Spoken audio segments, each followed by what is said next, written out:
మంత్రి ధర్మాన ప్రసాదరావు కొన్ని ఆసక్తికరమైనటువంటి కమెంట్స్ అయితే చేశారు. సార్వత్రిక ఎన్నికలు దగ్గర పడుతున్నప్పటికీ వైఎస్ఆర్సీపీ గుర్తు ఇప్పటికీ కూడా ఆంధ్రప్రదేశ్ ప్రజల్లో రిజిస్టర్ కాలేదని, మీరు ఎవరికి ఓటేస్తారు అని ఆంధ్రప్రదేశ్ ప్రజల్ని ఎవరిని అడిగినా టీడీపీ అధినేత చంద్రబాబు గారికే ఓటేస్తాం అంటూ వారు సమాధానం చెప్పినట్లుగా, సైకిల్ గుర్తు అలాగే హస్తం గుర్తు ప్రజల్లో బలంగా ఉంది, వైఎస్ఆర్సీపీకి సంబంధించినటువంటి ఫ్యాన్ గుర్తు మాత్రం ప్రజల్లోకి ఇంకా బలంగా వెళ్ళలేదు అంటూ కూడా ఆయన ఆవేదన వ్యక్తం చేసినటువంటి నేపథ్యంలో ఈ అంశానికి సంబంధించి మనతో మాట్లాడేందుకు టీడీపీ అధికార ప్రతినిధి సూర్యదేవర్ లత గారు మనతో ఉన్నారు. లత గారితో మాట్లాడదాం. లత గారు నమస్తే అండి. నమస్తే. మంత్రి ధర్మాన ప్రసాదరావు గారు కొన్ని ఆసక్తికరమైనటువంటి కమెంట్స్ అయితే చేశారు. సార్వత్రిక ఎన్నికలు దగ్గర పడుతున్నప్పటికీ వైఎస్ఆర్సీపీ గుర్తు ప్రజల్లోకి బలంగా వెళ్ళలేదు, వైఎస్ఆర్సీపీ గుర్తు ఇప్పటికీ ప్రజలకి తెలియదు, మీరు ఎవరికి ఓటేస్తారని ఆంధ్రప్రదేశ్ ప్రజల్ని అడుగుతుంటే టీడీపీ అధినేత చంద్రబాబు గారికే ఓటేస్తామంటూ అందరూ సమాధానం ఇస్తున్నారని, అసలు సైకిల్ గుర్తు హస్తం గుర్తు ప్రజల్లోకి వెళ్ళిన విధంగా వైఎస్ఆర్సీపీ గుర్తు అయినటువంటి ఫ్యాన్ గుర్తు ప్రజల్లోకి వెళ్ళలేదు బలంగా అంటూ కూడా ఆయన ఆవేదన వ్యక్తం చేశారు. కొన్ని ఆసక్తికరమైనటువంటి కమెంట్లు అయితే చేశారు.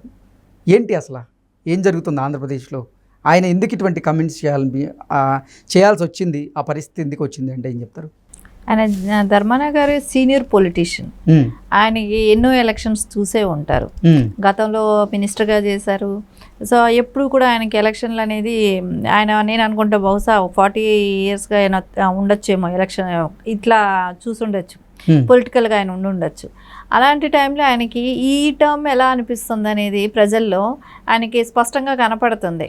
ఎందుకంటే అభివృద్ధి లేకపోవటమే కానివ్వండి, ప్రభుత్వానికి వ్యతిరేక కార్యకలాపాలు ఎక్కువ జరగటమే కానివ్వండి, ఎక్కడా కూడా ప్రజల్లో వచ్చి నారా చంద్రబాబు నాయుడు గారి పట్ల వీళ్ళు నడుచుకున్న విధానమే కానివ్వండి, పర్సనల్ అటాక్స్ చేయటమే కానివ్వండి, ఇవన్నీ కూడా ప్రజల దృష్టికి వెళ్ళాయి. కాబట్టి ఎక్కడో కూడా సైకిల్కి ఓటేయాలనేది ప్రజల్లో ఉందనేది ఆయన గ్రహించారు. అందుకే ఇప్పుడు చెప్తున్నారు కదా, ఓడిపోతే మా ప్రాబ్లం కాదు జగన్ ప్రాబ్లం అన్నట్టే ఆయన చెప్పడం జరుగుతుంది. ఎందుకంటే చంద్రబాబు నాయుడు గారి పేరు ఒకటే వాళ్ళు తీసుకుంటున్నారంటే ప్రజల్లోకి చంద్రబాబు నాయుడు గారు అయితేనే అభివృద్ధి అనేది స్పష్టంగా కనపడుతుంది. ఎందుకంటే 3 రాజధానులు తీసుకొచ్చి నాశనం చేశాడు స్టేటు. అదే చంద్రబాబు నాయుడు గారు ఉండుంటే ఈ పాటికి మనకు క్యాపిటల్ సిటీ రెడీ అయ్యేది, యువతకి ఉద్యోగాలే కానివ్వండి, భవిష్యత్తు బాగుండేది. ఎక్కడ చూసినా కూడా ఏ ఒక కంపెనీ వచ్చిన పాపం లేదు ఏపీకి గత 5 ఏళ్లలో.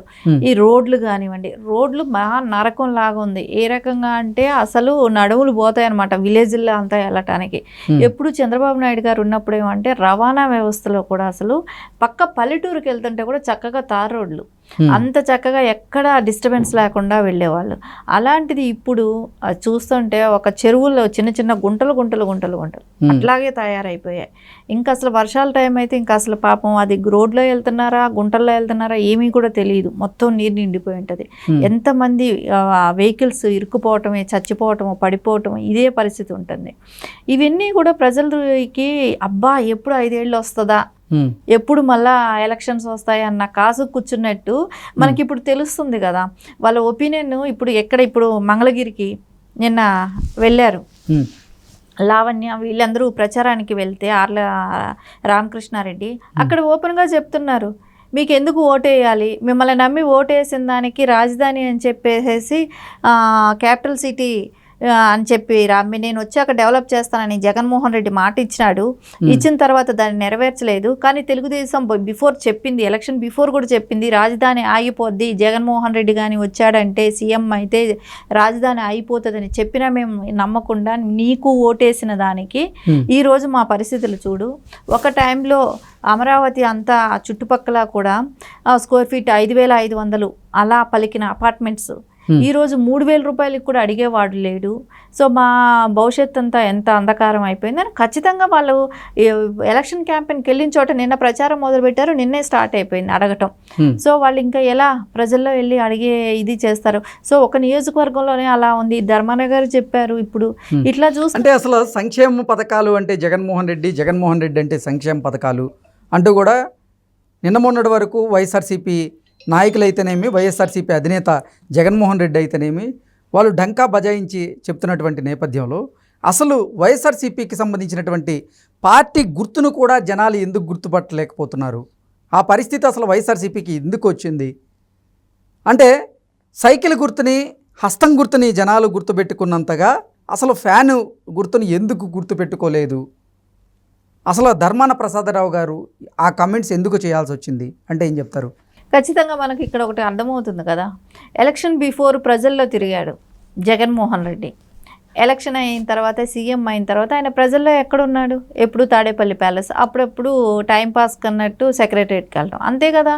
ఎప్పుడైనా ఆయన ప్రజల్లో వెళ్ళి ఒక వరదలు వచ్చినాయా, ఒక ఏదైనా విపత్తు జరిగిందా, ఎక్కడైనా వెళ్ళాడా, ఏమైనా చేశాడా, ఎవరైనా పలకరించాడా, ఎక్కడికైనా వెళ్ళాడా? ఎక్కడా వెళ్ళలేదు. సో ఆయన ఎందుకు గుర్తుపెట్టుకోవాలి? అప్పుడు ప్రచారాలకి ఎలక్షన్ బిఫోర్ ఫ్యాన్ చేతిలో పెట్టుకొని తిరిగాడు, అందరికీ ఫ్యాన్ చూపిస్తా.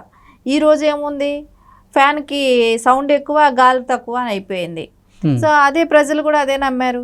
ఈ సౌండ్ ఎక్కువ కానీ గాలి తక్కువ అంటే ఈయన ఏమీ డెవలప్ చేయలేదు, ఇక్కడ ఏమీ మనకు అభివృద్ధి కనపడలేదు అనేది ఖచ్చితంగా ప్రజలందరికీ తెలిసిపోయిన విషయం. ఈరోజు ఆయన ఎక్కడా కూడా వెళ్ళి అడిగే ఇది కూడా కనపడటం లేదు. ఎందుకంటే జనాలు కూడా రావటం తగ్గిపోయింది.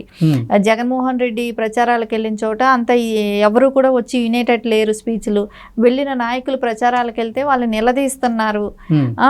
ఇప్పుడు మొన్న ఒక నియోజకవర్గానికి నిన్న జరిగింది, ఒక నియోజకవర్గానికి వెళ్తే అంబేద్కర్ విగ్రహానికి దండేయటానికి వెళ్తే మీరు దళితుడిని చంపి తీసుకొచ్చి అక్కడే పడేసినాడు, నువ్వు వచ్చి అలా ఇక్కడ ఓటు అడుగుతావు అని చెప్పేసి నువ్వు ఎట్లా అంబేద్కర్ గారికి దండేస్తారని కొట్టబోయారు ఆ క్యాండిడేట్ని. సో ఇలాగా ఎక్కడికక్కడ వ్యతిరేకం జరుగుతూనే ఉంది, ప్రతి చోట కూడా వ్యతిరేకంగా ఉంది వైఎస్ఆర్సీపీకి. సో వాళ్ళు ప్రజల్లో వెళ్ళి ఓటు అడగటానికి ఏం చేశామని ఓటు అడుగుతారు? ఏమీ చేయలేదు కాబట్టి వాళ్ళు ఆ ఓటుకి వెళ్ళటానికి కూడా భయపడుతున్నారు అనేది మనకి ఇప్పుడు అర్థమవుతుంది. ప్రతి నియోజకవర్గంలో కూడా వాళ్ళు ఫేస్ చేస్తున్నారు ఈ ప్రాబ్లమ్ని. ఎక్కడ వాళ్ళు వెళ్ళినా ప్రజలు రిసీవ్ చేసుకోవట్లేదు. వాళ్ళు ఏమని మనం ఓటు అడుగుతామనే నాయకులకు కూడా భయపడుతున్నారు. ఖచ్చితంగా వాళ్ళకి ప్రజల ఇది సపోర్ట్ అయితే ఎక్కడా కూడా దొరకట్లేదు. ధర్మాన ప్రసాదరావు గారి వ్యాఖ్యలు వింటూ ఉంటే కూడా ఆయనలో కూడా ఓటమి భయం స్పష్టంగా పొట్టొచ్చినట్టుగా కనపడుతోంది అంటూ కూడా కొంతమంది ఆరోపణలు చేస్తూ ఉన్నారు. ఏంటి నిజంగా ధర్మాన ప్రసాదరావు గారిలో కూడా ఓటమి భయం మొదలైందా అంటే ఏం చెప్తారు? ఒక నిరుత్సాహం అనేది ఏర్పడిపోయింది కదా. ఎందుకంటే ప్రజల్లో ఎక్కడికి వెళ్ళినా కూడా సైకిల్ గుర్తుకి ఓటేయండి, సైకిల్ గుర్తు మీద వాళ్ళకు ఒక భరోసా ఉంది, ఒక నమ్మకం ఉంది, సైకిల్ని ఐడెంటిఫై ఉంది. ఎవరైనా సీఎం ఎవ్వరు అని అంటే నారా చంద్రబాబు నాయుడు గారే సీఎం అనే ఒక వాళ్ళ ఇమాజినేషన్లో కానివ్వండి, మనకు ఆయన వస్తేనే అభివృద్ధే కానివ్వండి, ఏది ఉన్నా ఆయన ఉంటేనే మనకు మంచి జరుగుతుంది అనేది ప్రజలందరిలో నాటుకుపోయింది. ఇంకా దాన్ని ఎవరు కూడా మార్చలేరు.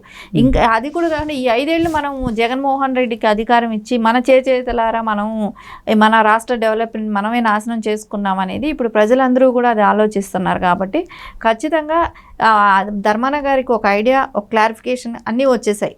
ఎలాగో ఓడిపోతున్నాం అనేది తెలిసిపోయింది. ఎందుకంటే ఆయనే చెప్తున్నాడు ఓపెన్గా, ప్రజలకి దాని మీద ఉన్న ఆ గుర్తు మీద ఉన్న నమ్మకం మన మీద లేదు. చంద్రబాబు నాయుడు ఎవరికి వెళ్ళి ఓటు అడిగినా చంద్రబాబు నాయుడుకి అనే క్యాండిడేట్ పేరుతో సహా, సో క్యాండిడేట్ని కూడా అక్కడ చూడట్లేదు చంద్రబాబు నాయుడు గారు. సో ఆయన ఉంటే చాలు మాకు సీఎంగా అన్నప్పుడు మాకు క్యాండిడేట్ కూడా అవసరం లేదు, ఎవరైనా అవనివ్వు క్యాండిడేట్, చంద్రబాబు నాయుడు గారు సీఎం కావాలి అనేది పక్కాగా కనపడుతుందని ధర్మాన గారే ఓపెన్గా చెప్తున్నారు ఇప్పుడు అపోజిషన్ లీడరు. సో ఇంకా గెలుపు అక్కడే వచ్చినట్టేగా. ప్రజలకు అందరికీ కూడా ఎప్పుడు ఒక స్లోగన్ ఉండనే ఉంది కదా, సైకో పోవాలి సైకిల్ రావాలని. అలాగే కూడా సైకిల్ వస్తేనే అభివృద్ధి అనేది కూడా ప్రజలందరికీ కూడా తెలిసిపోయింది. సో ధర్మాన గారు అది గెస్ట్ చేసే చెప్తున్నాడు. సో ఎట్లాగైనా తెలుగుదేశమే వస్తుంది, వీళ్ళెంత ఎంత మనం ఇది చేసినా రాదు అనేది ఒక ప్రతి నాయకుడికి కూడా ఇప్పుడు నిరుత్సాహం ఏర్పడిపోయింది. అదే జగన్మోహన్ రెడ్డికి కూడా నిరుత్సాహం ఏర్పడిపోయింది. సో ఆయనకి నెక్స్ట్ దీని తర్వాత మన పరిస్థితి ఏంటి? ఇప్పుడు తెలంగాణలో చూస్తున్నాం, కేసులు ఎదుర్కొంటున్నారు. రేపు మన పరిస్థితి కూడా అంతే కదా. రేపు మనం కూడా ఇవన్నీ దీనికన్నా ఎక్కువే చేసి ఉన్నాం మనం ఇక్కడ అరాచకాలు. సో వాటికన్నిటికీ మనము ఫేస్ చేయాలి కదా. ఈ భయం ఎక్కువ అయిపోయింది. సో అందుకే ఆయన స్టేజ్ల దగ్గరికి ఎక్కడికి వచ్చినా ఏమొచ్చినా కూడా ఆయన స్పీచ్ల్లో కూడా తడబాటే కానివ్వండి, ఆయన ఏం మాట్లాడుతున్నాడో ఏమో తెలియని అర్థం కాని పరిస్థితిలో ఉన్నాడు. ఏదో ఆలోచిస్తా ఏం మాట్లాడుతున్నాడో తెలియట్లేదు. సో ఆయన సొంత జిల్లాలో పర్యటిస్తూ ఉంటే కూడా అక్కడ ఎవరూ కూడా ఆయన్ని ఆదరించట్లేదు. సో ఖచ్చితంగా మనకి ఇవన్నీ కనపడుతూనే ఉంది. కాబట్టి జగన్మోహన్ రెడ్డి ఓడిపోవటం ఖాయం అనేది ఇన్ని సంవత్సరాలుగా రాజకీయ అనుభవం ఉన్న నాయకులు కూడా ఓపెన్గా బహిర్గతంగా స్టేట్మెంట్ ఇస్తున్నారు.